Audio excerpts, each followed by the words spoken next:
कहीं मस्जिद को इशू बनाते हैं, पूरे मोहल्ले का सुकून बर्बाद कर रहे हैं। कहीं मदरसा को इशू बनाते हैं, पूरी शहर का सुकून बर्बाद करते हैं। इतनी समझ भी नहीं है कुछ अहमकों को, नादानों को। एक पड़ोसी मुल्क का झंडा अलग है और धर्म का झंडा अलग है। और हमारे मुल्क में दरगाहों में, मस्जिदों में और ख़ास तौर पर हमारे भाई अहले सुन्नत वल जमात बरेलवी मसलक से ताल्लुक़ रखने वाले, औलिया से मोहब्बत करने वाले, जो झंडों को एक शान समझते हैं, वो जो झंडे लगाते हैं वो पड़ोसी मुल्क के झंडे नहीं बेवकूफ़ों, वो अपने औलिया की मोहब्बत में झंडे लगाते हैं। दो झंडों को सामने रख कर देखो, फ़र्क नज़र आ जाए माफ़ी मांगो, अगर फ़र्क नज़र ना आए तो हम माफ़ी मांगेंगे।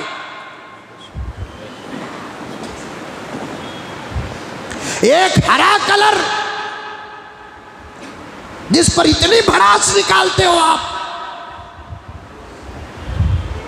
ये सवाल मैं मस्जिद में बैठकर आप लोगों के सामने जो कर रहा हूं, सिर्फ एक नॉलेज के लिए कर रहा हूं, वरना ये सवाल हमारे कौम के बड़े बड़े हजरात कुर्सियों में बैठे हुए लोगों के सामने जाकर करने के हैं।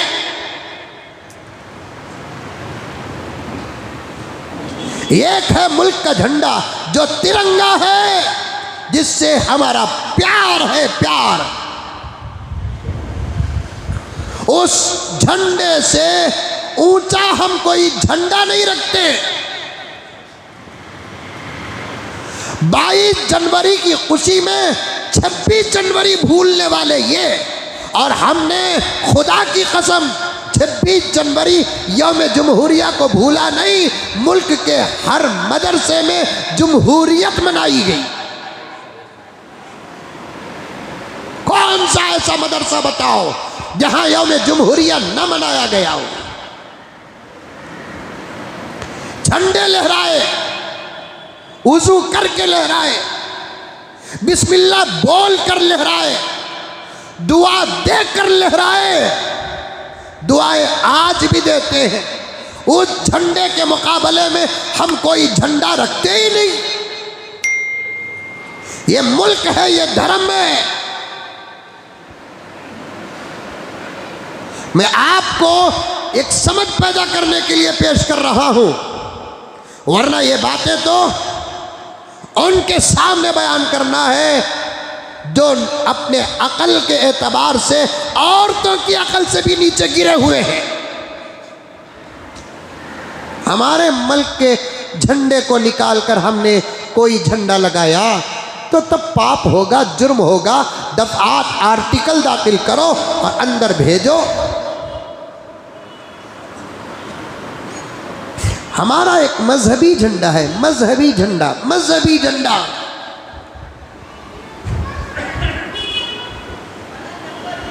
मैं हमेशा वो शेर पढ़ता आज़ादी के मौके पर,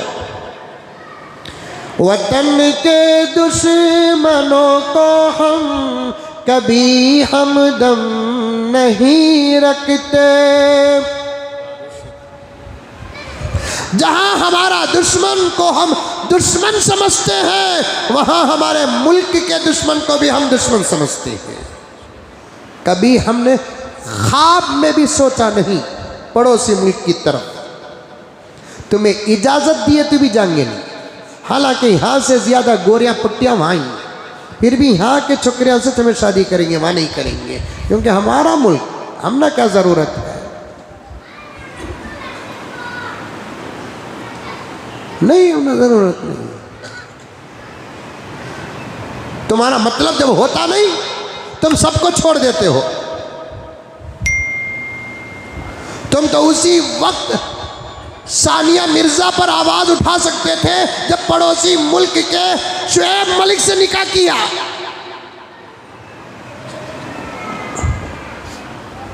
तुम उसी वक्त आवाज उठा सकते थे जब नवाज शरीफ की दावत पर हमारे मुल्क के मोदी शरीफ गए।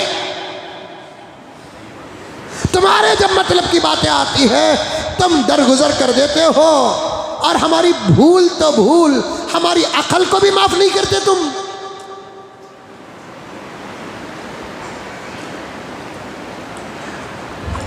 के इस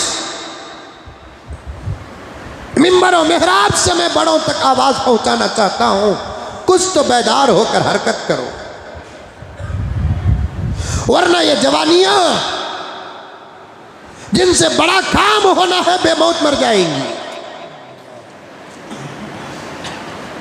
हमारे नस्लों का ईमान गारत हो जाएगा। मुझे उस मौलाना का जुमला दोहराना पड़ता है जब पंजाब के, हरियाणा के, जिन पर मैं कभी तबसरा भी किया, मेरी एक आदत है, अच्छी बात हो तो सलाम करता हूँ, बात अगर 19-20 है तो तबसरा भी करता हूँ। हरियाणा के मौलाना ने एक खिताब में फरमाया, या तो काम करो या तो कुर्सियाँ और ओहदे छोड़ो। काम करने वालों को बिठाओ, कुछ काम करते नहीं और कुर्सियाँ छोड़ते भी नहीं, तो फिर जनाजे उम्मत के उठेंगे, हिसाब तुमको देना पड़ेगा। इज्जतें कौम की लुटेंगी, हिसाब तुमको देना पड़ेगा। मदरसों की फिक्र बाद में करो, क्योंकि कौम ही ना रही तो फिर मदरसे क्या नाम के। कौम को चंदे आसमानों से उतरते नहीं, कौम देती है। मदरसों को चंदे आसमानों से उतरते नहीं, कौम देती है। जाहिरी सबब बता रहा हूं मैं, इनकी हिफाजत के लिए भी तो कुछ मैदान में आओ, कुछ मैदान में नहीं। जहां देखे वहां सन्नाटा। अपने हलकों पे जब बात करने का जब वक्त आता है, ऐसे बात करते हैं कि हजरत अबू हनीफा की फिक्र भी बेकार, इमाम शाफी की फिक्र भी बेकार, हजरत खालिद बिन वलीद के हौसले बेकार। यूँ मालूम होता है इमाम अहमद सर हिंदी है या उनके पीर और उनके शेख हैं। जब बाहर की जब बात आती है तो कोई मेहनत नहीं। अब आप लोग मुझसे सवाल करेंगे या मुझ जैसे किसी मौलवी से सवाल करेंगे, अतराफ अकनाफ के मसाजिद के हजरात उलमा इन फिक्रों को बयान करेंगे, तो आप उनसे सवाल करेंगे उनको क्या करना ज़रूरी है मौलाना?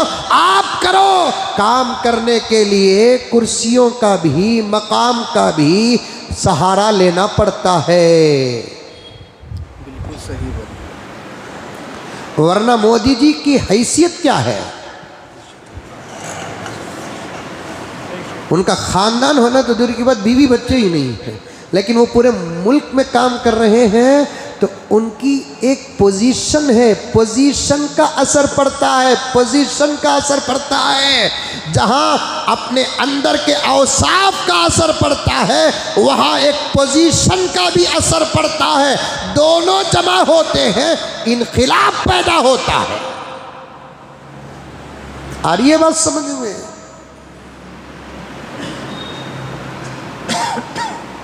अजीब अकल है, अजीब हाल है। मुसलमानों के मोहल्लों में जाकर डिपार्टमेंट झंडे उतार रही है।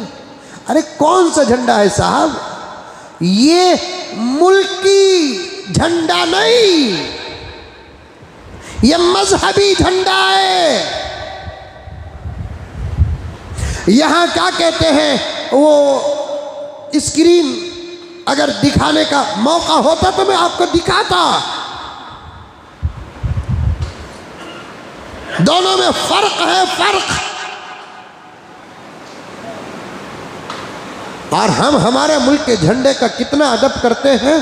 आकर देखो घरों के अंदर, महंगाई बढ़ती बोलकर इस साल खरीदे उस झंडे को लपट कर अदब और एहतराम से रखे ही, ताकि आइंदा साल भी हमें उससे लहराए, 15-20 रुपये बचाए। आइंदा साल उठाना ना बोल को उसे जाको डाले नहीं हमें।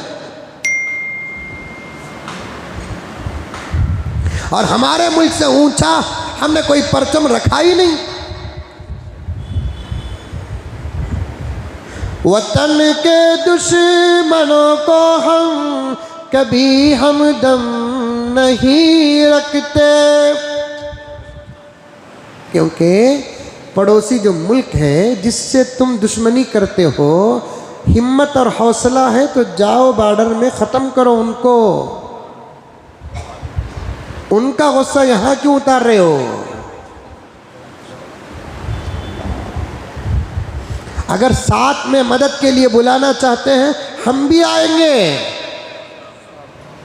लेकिन शर्त यह है कि हम किसी भी कहीं भी दुनिया के इंसान को खामखा नहीं मारेंगे जब तक कि उसका छेड़ साबित न हो जाए। क्योंकि मरने के बाद की जिंदगी पर हमारा ईमान जितना है तुम्हारा नहीं। हम तुम्हारे धर्म को भी जानते हैं। तुम्हारे धर्म के बाद अल्फाज कहते हैं कितना ही बड़ा पापी क्यों ना हो, मरने के बाद वो भगवान बन जाता है। लेकिन हमारा धर्म ये नहीं कहता फमन यअमल मिस्काल ज़र्रतिन खैरन यरा वमन यअमल मिस्काल ज़र्रतिन शर्रन यरा। मरने के बाद तुम्हारा हिसाब होगा। तुम तो अंबिया के भक्ते हो, तुम तो अंबिया की उम्मत हो। अल्लाह फरमाते हैं मौत के बाद तो हम अंबिया से भी हिसाब लेंगे।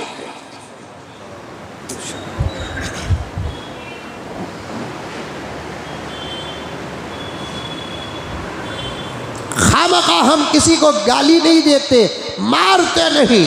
हाँ, अगर पाकिस्तान से कोई छेड़ होती है हमारे साथ, तुम पीछे रहेंगे जवाब देने के लिए, हम आगे रहेंगे। कसम अल्लाह की, ये हमारे जुमले नहीं हमारी हकीकतें हैं। यकीन नहीं आता तो कुरान पे हाथ रखकर भी कहने के लिए तैयार हैं, बीवी के सर पर हाथ रखकर कहने के लिए तैयार है, क्योंकि हमारे पास बीवी है नहीं?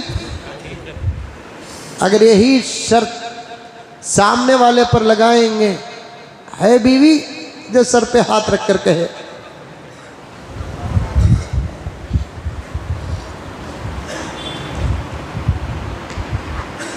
वहां से उनसे गुस्सा है तो आप गुस्सा करो।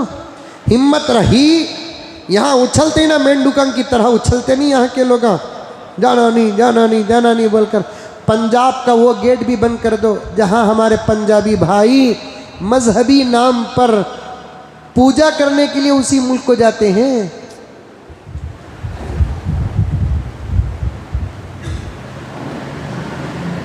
पूजा करने के लिए जाते नहीं जाते? अरे क्या हम हालात नहीं जानते? गेट बंद कर दो।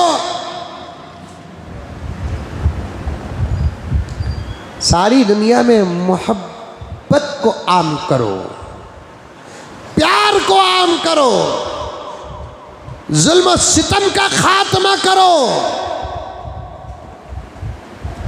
अल्लाह हिफाजत फरमाए। ये हरा कलर इतनी दुश्मनी, चलो मान लेते हैं हम कि तुमको हरा कलर पसंद नहीं है, जुल्म ज़बरदस्ती भी नहीं करते हम कि आप हरे कलर से मोहब्बत करो। तो आज से तुम इरादा कर लो कोई भी हरी चीज़ आप इस्तेमाल नहीं करेंगे। फिर कोथिमीर के बदले क्या डालेंगे? पुदीने के बदले क्या डालेंगे? करे पाक के बदले क्या डालेंगे? कैप्सिकम के बदले में क्या डालेंगे? भेंडी के बदले क्या खाओगे? टेल मी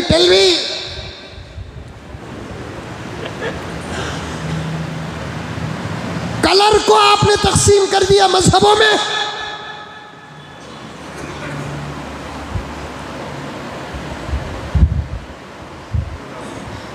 वही एक कलर जो तुम इस्तेमाल करते हो, तुम्हारे अपने मजहबी झंडे बनाते हो, हमने कभी उस कलर का विरोध नहीं किया। हमारे कितने मौलवी मुल्ला जो एक मसलक के होते हैं उस कलर को पहन कर ओढ़ कर बयानात करते हैं, हमने कभी उस कलर पर विरोध नहीं किया। समझ रहे हैं आप? नहीं वो भी खोल को बोलूं फिर उन लगा उन्हों भी ज़रा समझ में कम ही।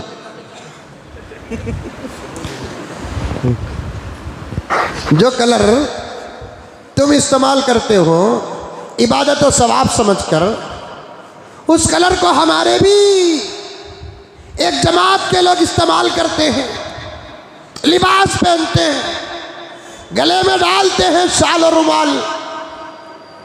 कभी देवबंद ने फतवा दिया उस कलर के विरोध में? हमारे घर की औरतें कपड़े का मटेरियल कभी देखती है तो कपड़े का कलर कभी देखती है। कभी एक कलर हमें पसंद आता है, हम अपने घर की औरतों के साथ जब जाते हैं कुछ देने दिलाने के लिए तो एक अच्छा कलर पसंद आता है हमको, हमें कहते ले लीजिए, ये है वो न कलर नहीं है, वो कलर देखे तो उनका कलर है। हमें कभी आज तक नहीं बोले अरे ये उनका कलर है तू क्यों पहनती है। कलर को मजहब को ताल्लुक नहीं है बाबा। मैं ऐसे भोले भाले नौजवान जो रास्तों में हंगामे करते फिरते हैं, जय श्री राम के नारे लगाते हैं, नफरतों का बाजार गर्म करते हैं, मैं उनसे कहता हूं तुम अपने मजहबी लोगों की मजलिसों में बैठो, तुम अपने मजहब की किताबें पढ़ो, लीडरों का दामन छोड़ दो। हम खुद हमारी कौम को भी कहते हैं लीडरों के पीछे मत पड़ो, काउंसलरों के पीछे मत पड़ो, एमएलओ के पीछे मत पड़ो, एमपीओ के पीछे मत पड़ो। और तुम्हारे सही स्वामी और पंडित लोग भी यही कहते हैं और तुम्हारे सही किताबों में भी यही लिखा हुआ है। और अल्लामा इकबाल ने साफ तौर पर कहा है कोई मजहब नफरत का सबक देता ही नहीं, मजहब नहीं सिखाता आपस में पैर रखना।